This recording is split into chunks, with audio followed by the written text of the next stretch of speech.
Hello friends, ಅಸ್ಸಲಾಮ್ ಅಲೈಕುಮ್, ನಮಸ್ಕಾರ. ಹೇಗಿದ್ದೀರಾ ಎಲ್ಲರೂ?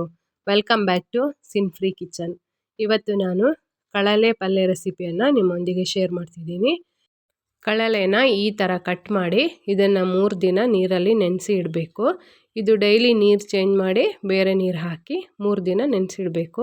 ಇದು 3 ದಿನ ಆದಮೇಲೆ ಇದನ್ನು ತೆಗೆದು ಸಣ್ಣದಾಗಿ ಕಟ್ ಮಾಡಿ ನಾನೊಂದು ಚಾಪರಿಗೆ ಹಾಕಿ ಕಟ್ ಮಾಡ್ತಿದ್ದೀನಿ.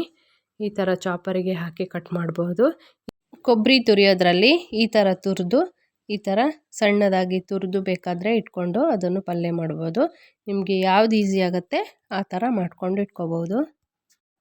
ಕಟ್ ಮಾಡಿಟ್ಟ ಈ ಕಳಲೆನ ಒಂದು 2-3 ಸತಿ ನೀರಲ್ಲಿ ತೊಳೆದು ಇದನ್ನು ಒಂದು ಕುಕ್ಕರಿಗೆ ಹಾಕಿ ಅದಕ್ಕೆ ಸ್ವಲ್ಪ ನೀರು ಹಾಕಿ ಉಪ್ಪು ಹಾಕಿ ನೆನೆಸಿಟ್ಟ ಇಡೀ ಕಡಲೆ, ಬಟಾಣಿ ಮತ್ತು ಹೆಸರು ಕಾಳನ್ನು ತೊಳೆದು ಅದನ್ನು ಸಹ ಅದೇ ಕುಕ್ಕರಿಗೆ ಹಾಕಿ ಒಂದು 4 ವಿಷಲು ಬರಿಸ್ಬೇಕು.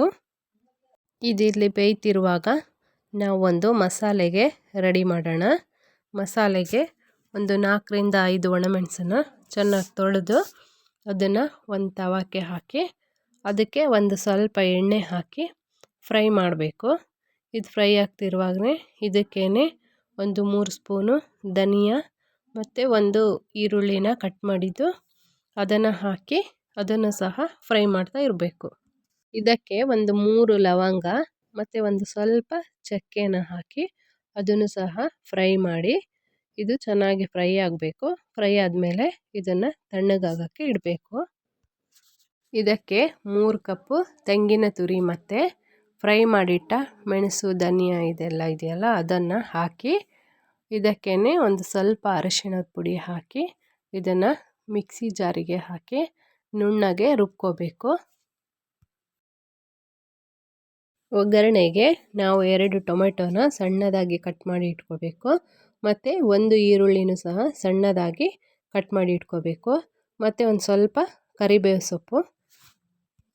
ಒಂದು ಬಾಣಲೆ ಬಿಸಿ ಮಾಡೋಕ್ಕಿಟ್ಟು ಅದಕ್ಕೆ ಒಂದು 3-4 ಸ್ಪೂನು ಎಣ್ಣೆ ಹಾಕಿ ಎಣ್ಣೆ ಬಿಸಿ ಆದಮೇಲೆ 1 ಸ್ಪೂನ್ ಸಾಸಿವೆ ಹಾಕಿ ಸಾಸಿವೆ ಸಿಡಿದ್ಮೇಲೆ ಕಟ್ ಮಾಡಿಟ್ಟ ಈರುಳ್ಳಿನ ಹಾಕಿ ಸ್ವಲ್ಪ ಕರಿಬೇವು ಸೊಪ್ಪು ಹಾಕಿ ಇದನ್ನು ಫ್ರೈ ಮಾಡಬೇಕು.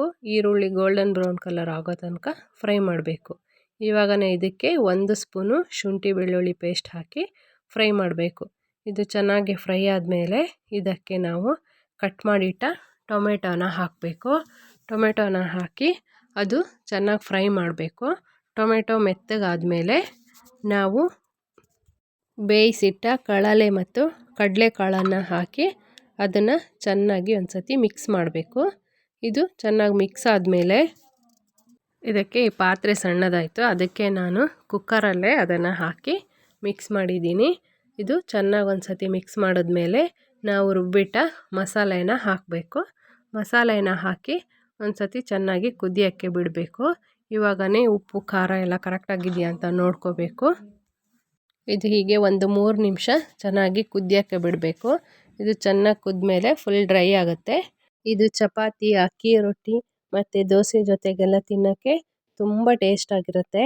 ಫ್ರೆಂಡ್ಸ್, ನೀವೊಂದು ಸತಿ ಟ್ರೈ ಮಾಡಿ ನೋಡಿ. ಫ್ರೆಂಡ್ಸ್, ಈ ವಿಡಿಯೋ ಇಷ್ಟ ಆದರೆ ಲೈಕ್ ಮಾಡಿ, ಶೇರ್ ಮಾಡಿ, ಕಮೆಂಟ್ ಮಾಡಿ. ಹೊಸದಾಗಿ ವಿಡಿಯೋ ನೋಡುವವರು ಪ್ಲೀಸ್ ಸಬ್ಸ್ಕ್ರೈಬ್ ಮಾಡಿ ಸಿನ್ಫ್ರೀ ಕಿಚನ್ಗೆ ಸಪೋರ್ಟ್ ಮಾಡಿ. See you on next video. Bye bye.